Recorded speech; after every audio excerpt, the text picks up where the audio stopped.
Good morning, students. Today we study chapter 5, Geo, Natural Vegetation and Wildlife. Have you observed the type of trees, bushes, grasses and birds in the fields and park in and around your school? आपने देखे होंगे अपने school के अंदर school की field में, parks के अंदर बुशेस, ग्रासेस और बर्ड्स को. आर दे सिमिलर और देर आर वेरिएशन? क्या सभी सेम होते हैं या इनके अंदर वेरिएशंस होती हैं? India being a vast country, you can imagine the type of bioforms available throughout the year. India एक वास्ट कंट्री है जिसमें हमारा जो बायोफॉर्म्स हैं, यानी कि जो प्लांट्स एंड एनिमल्स हैं, उनके अंदर different type of plants and animals हमें देखने को मिलते हैं. Our country India is one of the 12 mega biodiversity country of the world. India, हमारी कंट्री इंडिया विश्व की जो से 12 सबसे बड़े बायोडाइवर्सिटी कंट्रीज़ हैं. सबसे बड़ी जो बायोडाइवर्सिटी कंट्री उनमें से इंडिया भी एक है. With about 47,000 plant species, India occupies 10th place. 47,000 plant species के साथ इंडिया की विश्व के अंदर 10th पोजीशन है. एंड 4th इन एशिया, और एशिया इन प्लांट डाइवर्सिटी. और प्लांट डाइवर्सिटी के अंदर इंडिया की 4th पोजीशन है, यानी कि different type of plants, different variation, different type of species के प्लांट्स के पॉइंट ऑफ व्यू से इंडिया की एशिया के अंदर 4th पोजीशन है और वर्ल्ड के अंदर 10th पोजीशन है. There are about 15,000 flowering plants in India. India के अंदर 15,000 फ्लावरिंग प्लांट्स हैं. Which account for 6% in the world, जो विश्व के 6% हैं. जो विश्व के टोटल फ्लावरिंग प्लांट्स में से विश्व का 6% है. The country has many non flowering plants. Country के अंदर काफ़ी नॉन फ्लावरिंग प्लांट्स भी हैं, such as ferns, algae and fungi. India also has approximately 90,000 species of animals as well as rich variety of fish. India के अंदर 90,000 animals की species हैं, जिसके अंदर रिच वैरायटी ऑफ फ़िश, जिसमें काफ़ी वैरायटीज़ की फ़िश हैं जो कि फ्रेश और मैरीन वाटर दोनों में मिलती हैं. यानी कि इंडिया के अंदर 90,000 plant species of animals and 47,000 plant species में मिलते हैं, जो कि इंडिया की 47 प्लांट स्पीसीज़ के साथ इंडिया की विश्व के अंदर 12th पोजीशन है. और विश्व का इंडिया जो प्लांट स्पीसीज़ के 6% विश्व का प्रोड्यूस प्लांट स्पीसीज इंडिया के अंदर अवेलेबल है, जिसके कारण इंडिया की जो पोजीशन है वो 6th, इंडिया के विश्व के अंदर 10th पोजीशन और एशिया के अंदर 4th पोजीशन है. यानी कि इंडिया के अंदर फ्लावरिंग प्लांट 15,000 है, जो कि 6% है ना. फ्लावरिंग प्लांट्स है ना, वो 6% है. Natural vegetation refers to a plant community. Natural vegetation, हम उस नेचुरल वेजिटेशन यानी कि जो ऐसे प्लांट्स हमारे जो that grown of its on without any contribution of human being. Mainly natural vegetation जिसको हम प्लांट कम्युनिटी के रूप में रेफर्स करते हैं, यानी कि विच हैज़ ग्रोन नेचुरली, जो अपने आप से ग्रोन अप होते हैं, विदाउट ह्यूमन एड, बिना किसी ह्यूमन मदद के. And has been left undisturbed by, और and has been left undisturbed by humans for a long time, जो जिस पर लंबे समय तक मानव ने किसी तरह का कोई हस्तक्षेप नहीं किया है. This is termed as virgin vegetation. इसे हम वर्जिन वेजिटेशन भी कहते हैं, यानी कि देशज अक्षत वनस्पति, हिंदी में से अक्षत वनस्पति यानी नेचुरल वेजिटेशन. यानी virgin vegetation is also known as natural vegetation. Thus cultivated crops and fruits orchards from part of vegetation. इस प्रकार कल्टिवेटेड क्रॉप्स हो गए, फ्रूट्स हो गए और ऑर्चर्ड्स यानी प्लांटेशन, ये सभी वेजिटेशन का पार्ट है. लेकिन ये सभी नेचुरल वेजिटेशन नहीं है, क्योंकि ऑर्चर्ड्स, प्लांटेशन के अंदर हम खुद भी क्रॉपिंग करते हैं, खुद भी प्लांटेशन करते हैं. तो यानी नेचुरल वेजिटेशन के अंदर वही प्लांट्स, उन्हीं प्लांट्स को हम रेफर करते हैं. The which has grown naturally without human aid. यानी कि natural vegetation refers to an plant community. Natural vegetation refers to which has grown naturally which without human aid and has been undisturbed for a long period. Do you know the virgin vegetation? Virgin vegetation क्या है? जैसे अभी हमने study किया that vegetation that grown up naturally. Virgin vegetation which are purely Indian are known as endemic. ऐसी vegetation जो कि purely Indian है उसको हम एंडेमिक और इंडिजीनियस स्पीसीज कहते हैं। एंडेमिक और इंडिजीनियस स्पीसीज कहते हैं, यानी कि प्योरली इंडियंस हैं, उसे हम इंडियन एंडेमिक और इंडिजीनियस यानी देशज यानी कि हमारी कंट्री की हैं देशज जिसको हम बोलते हैं। But those which have come from outside India are termed as exotic plants. लेकिन जो प्लांट्स हमारे आउटसाइड इंडिया से यहाँ पर मिलते हैं, जो आउटसाइड इंडिया से आए हैं, उनको हम एक्जोटिक यानी विदेशी प्लांट्स यानी विदेशज वनस्पति कहते हैं। यानी कि जो इंडिया के अंदर प्योरली एंडेमिक और इंडिजिनस स्पीसीज हैं देशज, उनको हम देशज वनस्पति या इंडिजिनस स्पीसीज कहते हैं। The term flora is use to denote plants of a particular region. Flora को हम डिनोट्स करते हैं किसी पर्टिकुलर रीजन्स के प्लांट्स के रूप में, किसी पर्टिकुलर रीजन और पीरियड, किसी पर्टिकुलर रीजन और पीरियड्स के प्लांट्स जो हैं दैट इज एन फ्लोरा। यानी the term flora is use to denote plants of a particular time or region. The plants refers to a particular time or region that is known as flora. Plants refers to a particular region or time, ना particular region or period, यानी किसी एक time के जो क्षेत्र हैं, किसी एक टाइम में या किसी रीजन के अंदर मिलते हैं, किसी समय के अंदर किसी रीजन में मिलते हैं, दैट इज़ एन फ्लोरा। किसी समय में जो कोई वनस्पति किसी पर्टिकुलर रीजन के अंदर कोई वनस्पति वेजिटेशन मिलती है that is flora. And similarly the species of animals, यानी कि किसी पर्टिकुलर रीजन के अंदर पर्टिकुलर टाइम में पर्टिकुलर पीरियड के अंदर जो हमारे एनिमल्स मिलते हैं that is refers to as fauna. This huge diversity in flora and fauna kingdom is due to the following factors. Flora and fauna के अंदर जो डाइवर्सिटी मिलती है ड्यू टू दिस फैक्टर्स, यानी हमारे फ्लोरा एंड फोना के अंदर जो डाइवर्सिटी मिलती है प्लांट्स और एनिमल्स के अंदर due to this factors, mainly first one is relief के अंदर हमारे फ्लोरा एंड फोना के अंदर डिफ्रेंशिएशन देखने को मिलती है। रिलीफ धरातल लैंड कैसी है, फर्स्ट वन इसके अंदर हमारा लैंड आता है। Land affects the natural vegetation directly and indirectly. Land हमारी नेचुरल वेजिटेशन को डायरेक्टली और इनडायरेक्टली दोनों रूप में अफेक्ट करता है। कैसे? जैसे कि जहाँ पर माउंटेनियस रीजन है वहाँ पर माउंटेनियस टाइप की वेजिटेशन मिलती है, जबकि जो सैंडी एरिया है वहाँ पे जैसी क्लाइमेटिक कंडीशंस हैं, वहाँ पर जैसी वहाँ की लैंड है उसी के अकॉर्डिंग यानी वहाँ का टेम्परेचर को जो एक्सेप्ट कर ले, यानी कि उसी के अकॉर्डिंग वहाँ की वेजिटेशन मिलती है। तो यानी कि माउंटेन रीजन्स के अंदर माउंटेन टाइप की जिसको ज़्यादा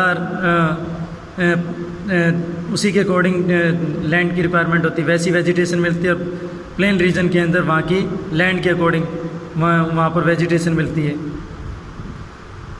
do you expect the same type of vegetation in mountainous plateau and plain area? क्या हम इमेजिन कर सकते हैं, एक्सपेक्ट कर सकते हैं? ये हम आशा बिल्कुल नहीं कर सकते कि जो वेजिटेशन हमें माउंटेनियस रीजन में मिलती है वही प्लेटो में मिले और वही प्लेन में।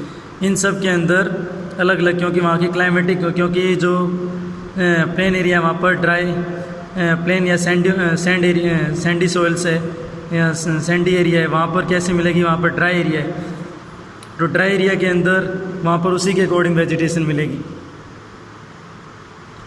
The nature of land influences the type of vegetation. Land का जो नेचर है वो वेजिटेशन की टाइप को इन्फ्लुएंस करता है, प्रभावित करता है। The fertile level is generally devoted to agriculture. Fertile जो लेवल है वो एग्रीकल्चर को समर्पित होता है। The fertile level is generally developed to agriculture. Fertile level को सामान्य रूप से उसमें हम एग्रीकल्चर के लिए डिवोट करते हैं। The undulating and rough terrains are areas where grassland and woodlands develop.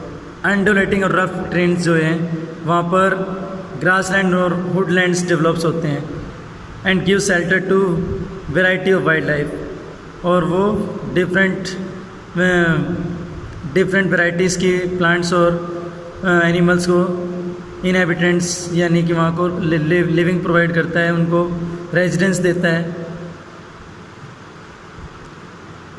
तो undulating and rough terrains are area, undulating यानी उबड़ खाबड़ और रफ टेरेंस है, वहाँ पर ज़्यादातर ग्रासलैंड और वुडलैंड्स डेवलप होते हैं और वो साथ में वाइल्ड लाइफ को शेल्टर प्रोवाइड करता है, यानी प्लांट्स और एनिमल्स को शेल्टर प्रोवाइड करता है। Soil, what is soil? Soil mainly the layer of grainy soil, the layer of grainy substance. Soil क्या होती है? Define soil. The layer of grainy substance covering the surface of the earth is called soil. यानी कि the thin layer of grainy substance. The thin layer of grainy substance covering the earth surface, covering the earth surface है, covering the surface of the earth. The thin layer of grainy substance, the thin layer of grainy substance covering the surface of the earth, thin layer of grainy substance covering the surface of the earth, that is soil. Covering the surface of the earth, यानी कि soils also vary over space. Soils भी अलग अलग space के अंदर vary करती है. Different type of soils provide basis for different type of vegetation. अलग अलग type की vegetation, अलग अलग टाइप की वेजिटेशन जो होती है हमारे अलग डिफरेंट स्पेस पर, अलग अलग क्षेत्र पर अलग अलग मिलती है, तो उसी के अकॉर्डिंग वहाँ पर वेजिटेशन भी मिलती है।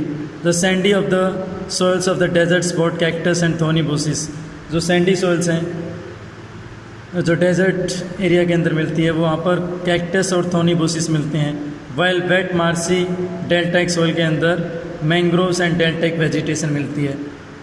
The hill slopes with some depth of soil have conical trees, यानी कि हिल स्लोप्स हैं, हिली रीजन्स हैं, हिली रीजन्स के अंदर काफ़ी यानी कि गहराई के अंदर हमें कॉनिकल ट्रीज मिलते हैं।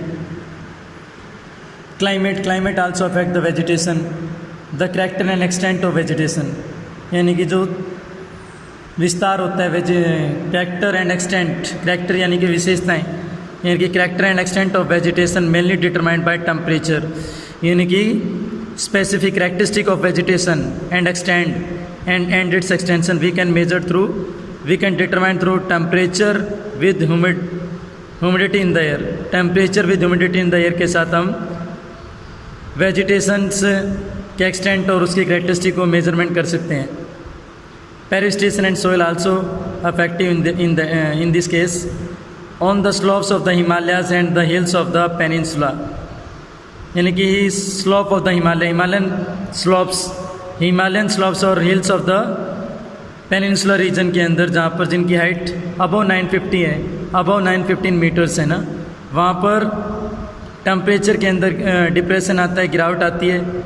Affects the type of vegetation, and वो क्या करती है, वेजिटेशन की टाइप्स और ग्रोथ को अफेक्ट करती है। And change it tropical to sub tropical temperate and alpine vegetation, और वहाँ की वेजिटेशन ट्रॉपिकल से सब ट्रॉपिकल से अल्पाइन वेजिटेशन के अंदर कन्वर्ट हो जाती है। यानी कि ट्रॉपिकल जहाँ पर ज़्यादा हाई टेम्परेचर होता है वहाँ पर, जैसे कि कैक्टस, ऐसे हमारे यहाँ मिलते हैं कैक्टस, या अदर जो हमारी हाई टेम्परेचर के अंदर जो plants and species grown up कर सकते हैं, उसी टाइप की वेजिटेशन उसमें मिलती है। देन उसके बाद मॉडरेट टेम्परेचर, मॉडरेट के अंदर मॉडरेट के अकॉर्डिंग यानी ऐसी वेजिटेशन हमारी जो कि मॉडरेट टेम्परेचर के अंदर ज़्यादा प्रॉस्पिरियस होती है, उस टाइप की वेजिटेशन हमारी इस टेम्परेचर में मिलती है। Then in alpine vegetation found in, जहाँ पर वेरी लो टेम्परेचर होता है। Tundra regions. Then next one topic is photo period. Photo periods यानी कि sunlight also affect the vegetation, यानी कि sunlight is also the important factors. Sunlight is also affect the vegetation and wild life, vegetation and flora and fauna दोनों को affect करती है। यानी कि फोटो पीरियड के यानी सनलाइट के अकॉर्डिंग भी हमारे वेजिटेशन और एनिमल्स मिलते हैं। The vegetation and duration of sunlight at different places is the variation in duration of sunlight, यानी कि सनलाइट की वेरिएशन, सनलाइट के अंदर जो ड्यूरेशन और उसकी डिफरेंट प्लेसेस के अंदर जो वेरिएशन मिलती है, due to differences in latitude altitude, यानी कि उसके अंदर टेम्परेचर के अंदर एल्टीट्यूड और लैटिट्यूड के अकॉर्डिंग सनलाइट में डिफ्रेंसीसन और वेरिएशन देखने को मिलती है, और उसकी ड्यूरेशन में भी डिफ्रेंसीसन देखने को मिलती है। Due to longer duration of sunlight trees grow faster in summer. Longer duration of sunlight की वजह से ट्रीज ज़्यादा फास्टर ग्रोन अप करते हैं। पेरिसिपिटेशन के अंदर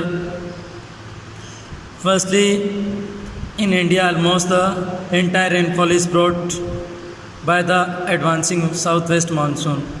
पेरिसिपिटेशन also affect the flora and fauna.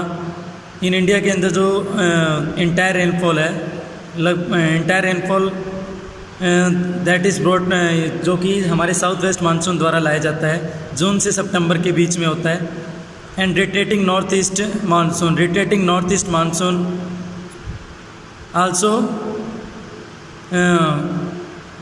In India के अंदर जो दोनों हैं वो रेनफॉल को लेकर आते हैं। Then areas of heavy rainfall है more dense vegetation as compare to area of less rainfall. यानी कि इसमें इंपॉर्टेंट थिंग क्या है कि जहाँ पर हैवी रेनफॉल होती है वहाँ पर ज़्यादा डेंस वेजिटेशन मिलती है as compare to low rainfall. Have you ever thought as to have forest are important for human beings? क्या भी हमने कभी विचार किया कि फॉरेस्ट ह्यूमन बींग्स के लिए इंपॉर्टेंट होते हैं? Really forest is most important for human being, more important. Forest are renewable resources. Forest क्या है? रिन्यूएबल रिसोर्सेज हैं। Forest are renewable resources and play major role in enhancing the quality of environment. वो ये environment की quality में सुधार करने में, इन्वायरमेंट की क्वालिटी को इम्प्रूव करने में इन्वायरमेंट का मेजर रोल होता है। They modify local climate. Environment also modify the local climate, control soil erosion. हमारा जो वेजिटेशन है, फॉरेस्ट हैं, control soil erosion, regulate stream flow को रेगुलेट करते हैं। Support a variety of industries को सपोर्ट करते हैं। Provide livelihood for many communities, और मैनी कम्युनिटीज़ को लाइवलीहुड प्रोवाइड करते हैं। एंड ऑफर पैनोरामिक और स्कैनिक व्यू ऑफ रिक्रिएशन। और क्या करते हैं? स्कैनिक व्यू ऑफ, एक तरह से रिक्रिएशन का फिगर, रिक्रिएशन का पिक्चर रिप्रेजेंट करते हैं, डेमोन्स्ट्रेट करते हैं। They control wind force and temperature. ये क्या करते हैं? विंड फोर्स को कंट्रोल करते हैं और वर्षा लाने में सहायक होते हैं, वर्षा का कारण बनते हैं। They provide humus to the soil and shelter to the wild life. ये क्या करते हैं? सोइल को ह्यूमस प्रोवाइड करते हैं और वाइल्ड लाइफ को शेल्टर प्रोवाइड करते हैं। India's natural vegetation has undergone many changes. India की जो नेचुरल वेजिटेशन है वो मैनी चेंजेस को सफ़र कर रही है due to several factors such as the growing demand for cultivated land, जिसमें कि ज़्यादा बढ़ती कल्टिवेटेड लैंड्स की डिमांड है। Then development of industry and mining. उसके बाद जो इम्पोर्टेंट थिंग्स हैं, इंडस्ट्री का डेवलपमेंट है, माइनिंग है, and urbanisation and overgrazing of pasture. और इसके अंदर अर्बनाइजेशन और ओवरग्रेजिंग ऑफ पास्चर्स भी शामिल है। The vegetation cover of India in large parts is no more natural in the real sense. Vegetation cover जो इंडिया के अंदर है वो रियल सेंस के अंदर लार्ज पार्ट्स के ऊपर नेचुरल रूप में नहीं मिल पा रहा है, except in some inaccessible region. जहाँ पर पहुँच नहीं हो पा रही है उसको छोड़कर लगभग सभी रीजन्स पर वेजिटेशन कवर्स है वो रियल सेंस के ऊपर नेचुरल रूप में नहीं मिल पा रहा है। The hilly region of central India and the Marusthali, the vegetation in the most of the area has been modified at some places. In regions के अंदर वेजिटेशन को कुछ चेंज किया गया है और रिप्लेस्ड और डिग्रेडेड बाय ह्यूमन ऑक्यूपेंसी, और उसको रिप्लेस्ड और डिग्रेड किया जा रहा है ह्यूमन ऑक्यूपेंसी के कारण।